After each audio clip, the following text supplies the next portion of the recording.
Marcus Hale had the kind of wealth that made other wealthy men feel poor. At 43, he owned 12 commercial properties across downtown Chicago, 3 luxury condominiums in Miami, and a portfolio that his accountant described with barely concealed or as aggressively healthy. He wore his success the way some men wear cologne, too much of it, and you could smell him coming from 2 floors away. But what nobody ever tells you about men like Marcus is that the higher they climb, the less they actually see. Not because the view gets worse, because they stop looking down. It was a Tuesday morning in mid-October, the kind of cold Chicago morning that gets inside your collar and stays there, when Marcus stepped out of his black car and looked up at the Meridian Tower. 40 stories of glass and steel on Michigan Avenue, gleaming like something that had always belonged to the skyline. He had purchased it 8 months ago through a shell company, quiet, clean, the way he preferred his acquisitions. No fanfare, no ribbon cutting. Just a signature, a wire transfer, and a building that was now his. He liked owning things without people knowing. It allowed him to see how the world behaved when it wasn't performing for the boss. He pulled his coat tighter and walked through the front doors.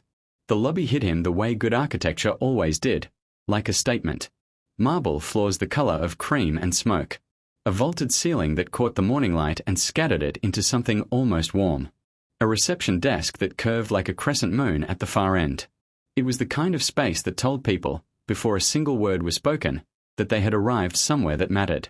Marcus had paid an extraordinary amount of money for exactly that feeling, and for a moment, walking through the doors, even he felt it. Then his shoe hit something wet. He stopped, looked down. A yellow caution sign, slightly crooked, sat in the middle of the path like an apology. The marble around it was dark with moisture, freshly mopped in long, careful strokes. And crouched beside an industrial bucket near the far edge of the entrance corridor, an old man in a grey custodial uniform worked with slow, deliberate circles, moving the mop the way a painter moves a brush, not rushing, not performing, just doing the way the thing deserved to be done. The old man hadn't noticed Marcus yet. He was humming something low, a melody without a name, entirely inside his own world. His uniform was clean despite the nature of the work. His grey hair was combed with care. He looked to be somewhere in his late 60s or early 70s, with large, weathered hands that had clearly known decades of labor, and yet held the mop with a kind of quiet dignity that Marcus, in his irritation, completely failed to notice. What Marcus noticed instead was an obstacle. He had a 9 o'clock on the 14th floor with the Henderson Group, the management firm he was paying a premium fee to run this building properly, and the front entrance looked like a maintenance staging area. Business people were flowing in behind him, executives in sharp coats, lawyers carrying briefcases, the kind of tenants who paid $22 a square foot because they expected a certain standard. And here, right at the threshold of that standard, was a man with a mop bucket blocking the path like he owned the place. The irony of that thought would not occur to Marcus until much, much later. "Hey." His voice came out sharp and flat, the voice of a man who was used to rooms adjusting to his mood. "Hey, old man."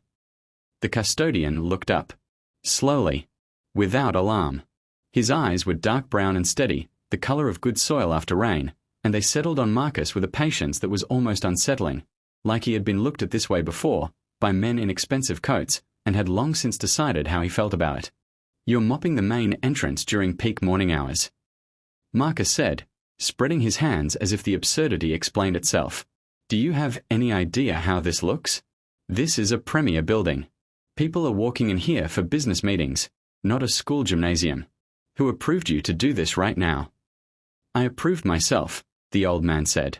His voice was quiet, but it had a floor to it, something solid underneath that didn't move when pressure was applied. Marcus let out a short laugh, the kind that isn't actually amused. "Right. Sure you did." He pulled out his phone, because that was what men like Marcus did when they wanted to signal that consequences were coming. They reached for the device that connected them to everyone who answered to them. "I'm going to speak to the people who manage this building, and trust me, they are going to have a very different conversation with you about timing and professionalism." The old man didn't flinch. He didn't apologize. He didn't fill the silence with nervous explanation the way most people did when Marcus Hale turned that voice on them. He simply looked at Marcus with those quiet eyes, and for just a moment, one brief, almost imperceptible moment, something moved behind them. Not anger. Not hurt. Something older and more composed than either. It was the look of a man who had already lived the chapter Marcus was currently reading, and knew exactly how it ended. "You're welcome to talk to whoever you need to talk to," he said, and turned back to his work. Marcus straightened his jacket. His jaw was tight. He walked toward the elevator bank with the long stride of a man who considers the matter settled, who does not look back, who moves through spaces as though they exist specifically to accommodate his forward momentum. He jabbed the button for 14. The doors opened. He stepped in. And as the elevator rose, he felt something he didn't have a word for, something small and sharp, like a stone in a shoe you can't quite locate, but he pushed it aside the way he pushed aside anything that slowed him down. He had a meeting to get to. He had a building to check on. He had, as always, somewhere more important to be. Down in the lobby, the old man watched the elevator doors close. Then he turned back to the marble floor, the floor that gleamed because of him, the floor that had gleamed because of him for longer than Marcus Hale had known this building existed, and he kept mopping. Slow circles. Steady hands.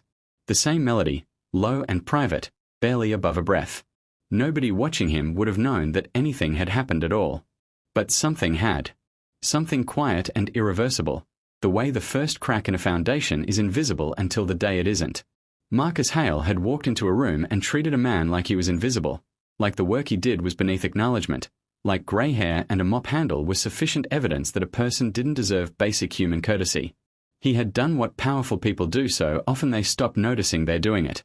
He had looked at a man and seen only what the man was holding, not who was holding it. The marble dried behind the old man's mop, smooth and spotless, catching the morning light the way it always did. The lobby filled with footsteps and briefcases and the low murmur of a building beginning its day. And in the elevator, climbing toward 14, Marcus Hale checked his watch, reviewed his notes, and thought about occupancy rates. He did not think about the old man. He would. Soon enough, in a way he would never forget, he would think about almost nothing else. But that was still a few floors away. The meeting on the 14th floor lasted 40 minutes, and by the end of it, Marcus was in a considerably better mood. The Henderson Group representatives, 2 nervous women and 1 very eager young man who kept clicking his pen, had spread their reports across the conference table like an offering, walking him through occupancy numbers, lease renewals, and maintenance schedules with the practiced enthusiasm of people who understood that their contracts depended on his satisfaction. 91% occupancy.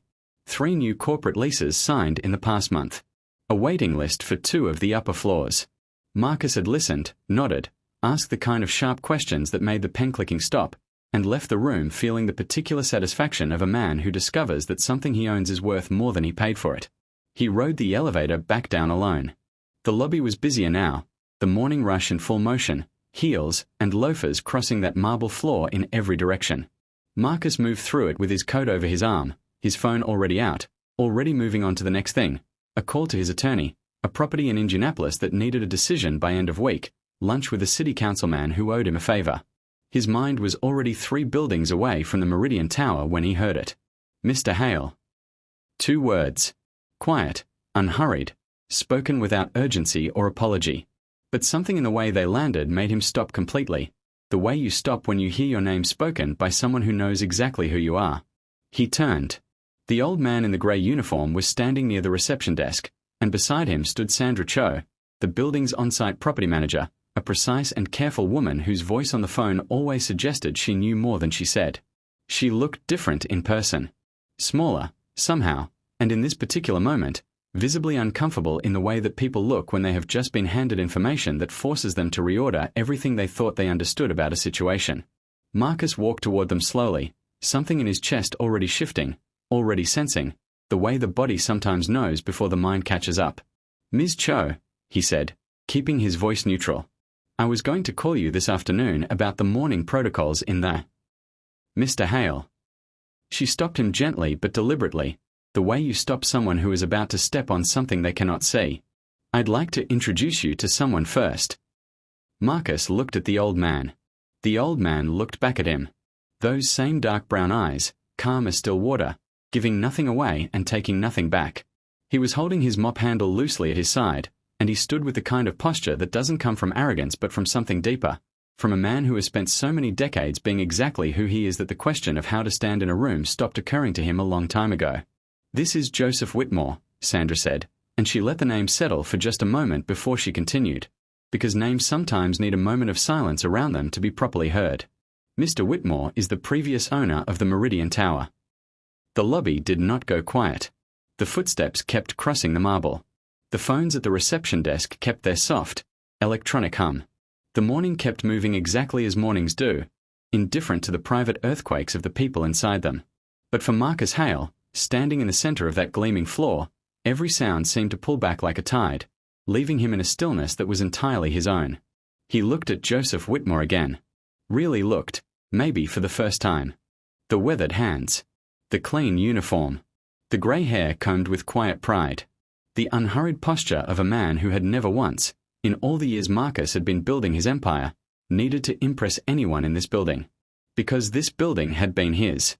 Because every square foot of marble Marcus had walked across this morning had been purchased, maintained, and cared for, mopped, on Tuesday and Thursday mornings, by the man he had spoken to like he was furniture. Sandra was still talking.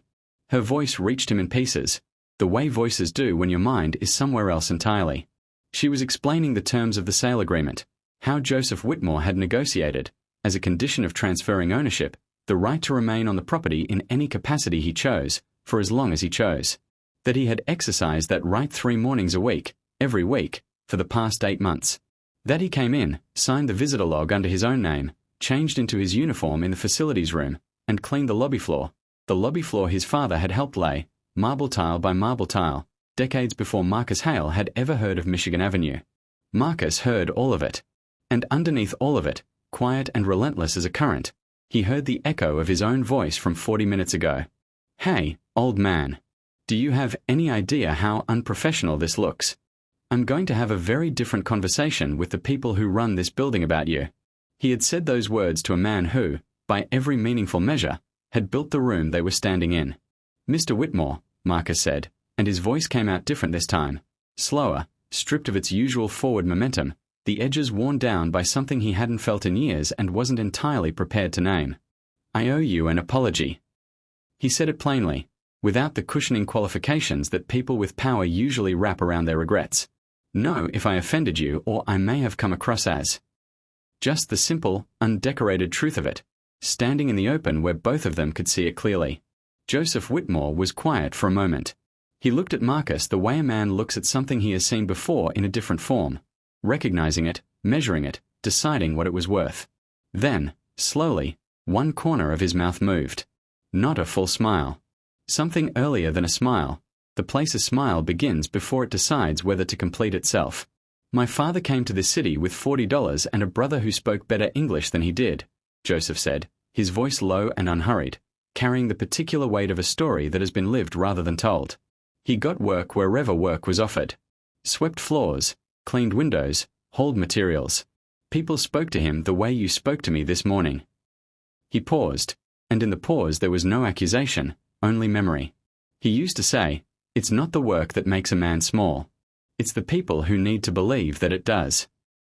Marcus said nothing. There was nothing to say that would have improved the silence. Joseph looked down at the marble floor, at the clean, gleaming surface that reflected the lobby light in long, quiet ribbons, and something moved across his face that was private and old and not meant for anyone else. Then he looked back up. My father saved for 19 years to buy this building, he said. I spent 30 more making sure it was worth something. When I sold it, I wasn't ready to stop taking care of it. His eyes met Marcus's without apology, without performance, without any of the deference that the situation might have suggested he owed. So I didn't. He picked up his mop with those large, steady hands, and he walked back toward the corridor where the marble still needed tending, moving with the unhurried grace of a man who understood, in his bones, the difference between owning something and belonging to it. Marcus Hale stood in the center of the lobby and watched him go. His coat was still over his arm. His phone was still in his hand. The call to his attorney, the property in Indianapolis, the lunch with the councilman, all of it waited, patient and irrelevant, somewhere outside this moment. Sandra Cho had quietly returned to her desk. The morning crowd moved around Marcus like water around a stone, nobody noticing, nobody stopping, the city doing what the city always does, which is continue. But Marcus didn't move for a long time. He stood on that marble floor, Joseph Whitmore's father's marble floor, and let the morning keep going without him. And somewhere in the space between who he had been when he walked in and who he was becoming as he stood there, something cracked open, The way things do when they've been sealed too long and finally meet the right kind of pressure. Not the pressure of embarrassment.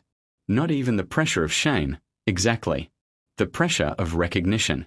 Of seeing, clearly and too late and then just in time, that a man's worth had never once been in what he was holding. It had always been in how he chose to hold it.